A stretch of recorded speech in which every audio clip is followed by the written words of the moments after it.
In the last round of the 2024 AFL season, we saw Hawks get up by 124 points at Utah Stadium up against North. This game gave me a video idea, so that's why today I'll be going over the top 10 biggest wins in the AFL since 2000. Now this video could be a bit of a long one, so without wasting your time, let's just get straight into it. At number 10 spot, in 10 spot we have a margin of 139 points. Well, let's just say all these are going to be 130 plus point margins, so pretty big margins. But yes, anyway, in 10th spot we have a margin of 139 points. This game was between Essendon and Gold Coast in 2011, Gold Coast's first ever season in the AFL. From quarter time, you could pretty much tell Essendon were going to win, as it was 94-1 at quarter time. And yeah, that pretty much explains the game, as Essendon went on to win by 139 points. Could you imagine 94-1 at quarter time? Yeah. At that stage, I would just be walking off and be like, you know what, good game, we're done. We're down by 93 points at quarter time. We're definitely... In ninth spot, we have a margin of 141 points, a couple more points of 139. This game is between the Lions and the Crows in 2004, a while ago, at the Gabba. Looking at the ladder for this year, the Lions finished second and also played in the grand final, where the Crows, they finished 12th. Lions were coming off a 3-game winning streak coming into this game, and the Crows, were actually coming in off a 2-game losing streak. Quarter time saw the Lions only leading by 10, however, though, 24-14, with Crows actually leading most of that quarter. It was near the end where Lions kicked like a goal or so to put them a couple of points or something like that, to put them up by 10 points. So Crows were actually leading the majority of that first quarter, so it could have still been anyone's game. However, I guess the game changed from there on, because Lions eventually went on to win by 141 points. Funny thing with the AFL, how games can... In 8th spot, we have a margin of 145 points. This game is between first place Hawks and 12th place Saints in round 7, 2014 at the MCG. And yeah, obviously you can tell first place Hawks won this game. Hawks have come off winning 5 of their 6 games they've played to start the season. To the Saints, they have won 3 and lost 3, so they're pretty even. So this game could have sort of actually went anyway. After the first half, you could tell Hawks have won this game, as Saints scored 15 points in the first quarter, and that was their score for the first half. So that is crazy. And yeah, the Hawks, they just continue to keep scoring. Hawks, on the other hand, scored 6 goals, 2 in the first quarter, 38.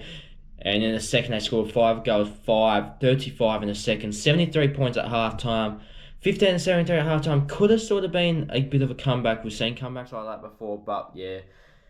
Hawks just continue to blow out and eventually winning by 145 points on this day. 7th spot, we have a margin of 148 points. Well, folks, the margin just keeps getting bigger and bigger.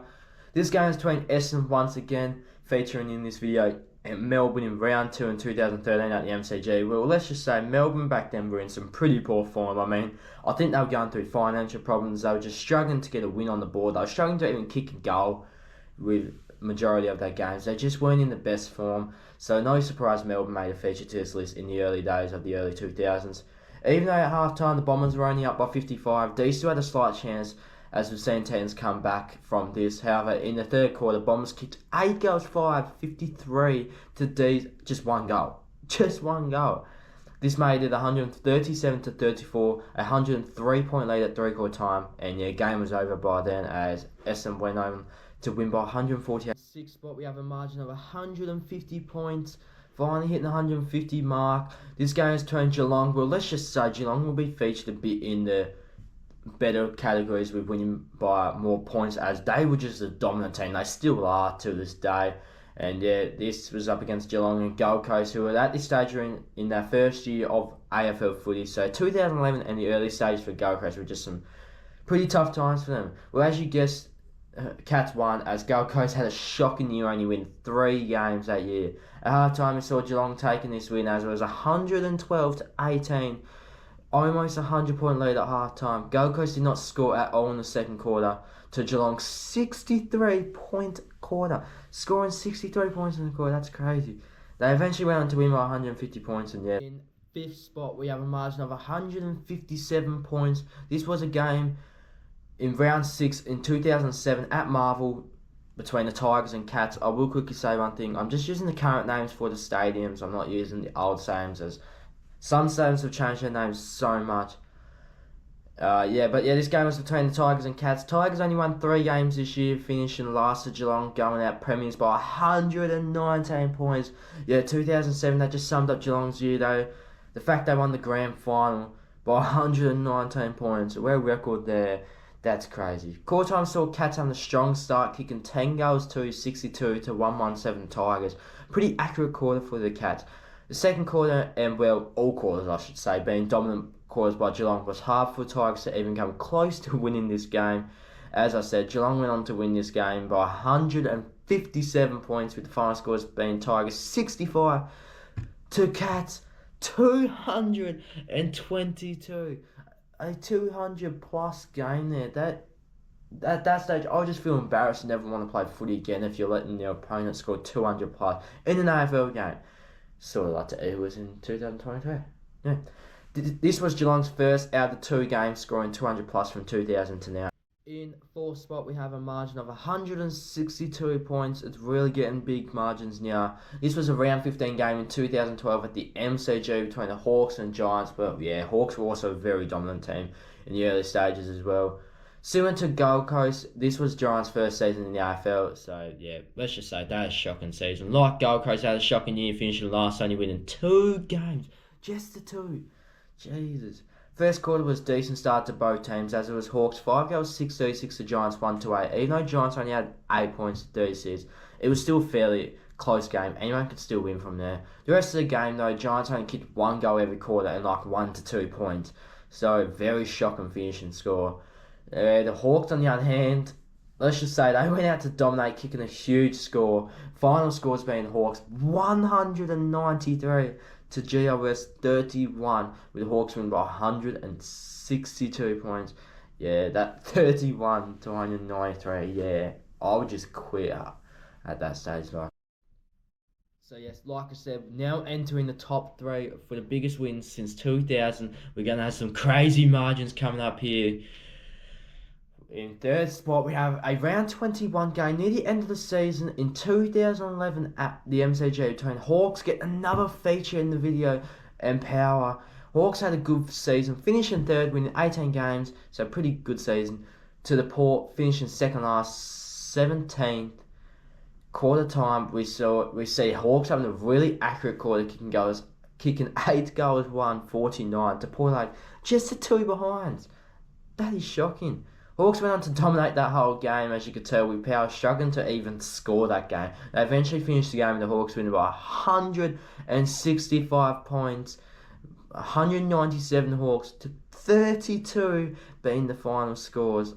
Gee. And now we crack down into the top 2. These are going to be some insane margins. In the second spot, we have a more recent game that also inspired me to do part of this video. A round 15 game in 2023 at the SCG. We saw the Swans taking on the Eagles. I reckon, for those of you in the AFL community, I'm very familiar with this game.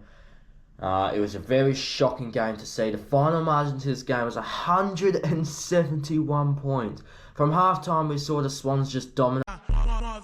Safadinha, safadinha, então vem cá mamar, que eu sei que tu é galinha. Então vem cá mamar, vem cá mamar, vem cá mamar, vem cá mamar, vem cá mamar, vem cá mamar, vem cá mamar, vem cá mamar, vem cá mamar, vem cá mamar, vem cá mamar, vem cá mamar, vem cá mamar, vem cá We saw the Swans have 164 points at 3/4 time to the Eagles, just 27.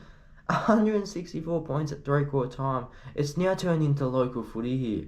And as you could tell, Swans did not stop dominating, with the final scores being 205 to 34. I'll tell you what, my mum was definitely not happy as she's an Eagles supporter. But can you just imagine? They were already up. It was 164 to 27 at 3/4 time. They could have just slowed down, but they just continued dominating. Now coming in first spot, we have the biggest margin since 2000 to now. An insane game this was. Coming in the first spot, we have a game where 200 plus points was scored, and it turned out to be a whopping 186 point win. Like, Jesus, that is insane for an AFL game. This was once again a 2011 game. Why is it was 2011 a year for Floggins. Like, seriously. Like, so many features in this list. It's just been 2011. Anyway, this was a round 19 game at GMHBA between the Cats and the Demons. If you know this game, then you know what a game this was.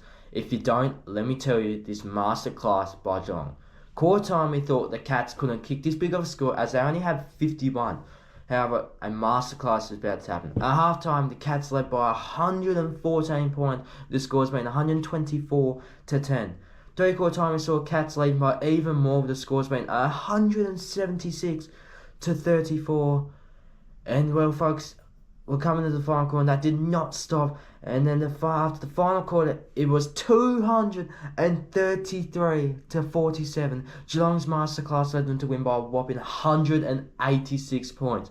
233. I know it's not the biggest score in AFL history, but from 2000, that is insane to even... It's an AFL game, it's a professional league, to even score that much. But like I said, Melbourne, they were just in some pretty poor form at these early stages of the 2000s and all that, and yeah, they were just going through tough times, so you gotta feel sorry for them. Well, folks, that concludes with this video. If you went on to enjoy this video, make sure to leave a like and subscribe. I personally enjoyed making this video and learned some new things as well and about these games, and I hope you did too.